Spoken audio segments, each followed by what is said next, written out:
The first audition I ever did where I booked the role was for 13 Reasons Why, and I think that was at such a weird point, I think, in life. I lost all my money. I stayed with this woman who was just like, left the gas stove on at night, and there was like carbon monoxide poisoning. It was a mess. I was running out of money so quickly that I couldn't afford to pay for like the bags at the grocery store. So I would grab the clear fruit and vegetable plastic bags, and I would wrap them around my fingers and put my groceries in them, and then like walk home crying. This red carpet outfit was a black lace Alexander McQueen dress for the premiere of 13 Reasons Why season 1. I'm a big fan of McQueen and what Sarah Burton's doing. It was a dream. That was a dream. My first email address, I feel like this is one of the only situations where I can say, oh, I feel old. I remember trying to send my first ever email to my best friend when I was 7.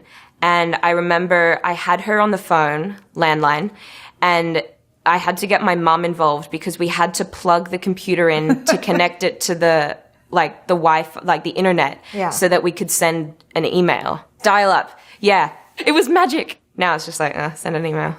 What movie makes me cry? I remember, though, really being affected by Titanic when I was 11. I didn't have a Leo poster, but the second film I was going to reference was Baz Luhrmann's Romeo and Juliet. I was 13, and I remember watching Romeo and Juliet on YouTube in like 20-minute increments because I was so obsessed with trying to see it, and I was just bawling in the library at school. And then I watched it 3, 4, 5 times and printed the entire manuscript. My celebrity crush was more of like a character crush. And there were actually 2. I think when I was 4 years old, I said to my mum that I wanted to marry Christopher Robin from Winnie the Pooh. She was like, oh, that's nice. But my first human crush was Orlando Bloom as Legolas. I think Legolas is an elf. I'm a low-key nerd. Like, I really enjoy Star Trek Voyager with Captain Catherine Janeway. She was like a real inspo as a kid. My dad went to the midnight screening of the first ever Star Wars film, so I grew up, like, my favorite films when I was 5 was like Cinderella, Mars Attacks. Like, that was like my thing, like Sci-Fi and like Lord of the Rings, and yeah, I'm a fan of all that like stuff and like fantasy films in general. My karaoke song, I don't do karaoke because I just end up screaming, and as having like trained as a vocalist for 10 years, the one thing your singing teacher will tell you is do not scream and do not wreck your voice, and they just baited me with Gaga the whole night. So You and I killed me. I trained as a swimmer for nearly 10 years, and I went to nationals and open nationals, and my 2 strokes were butterfly and breaststroke.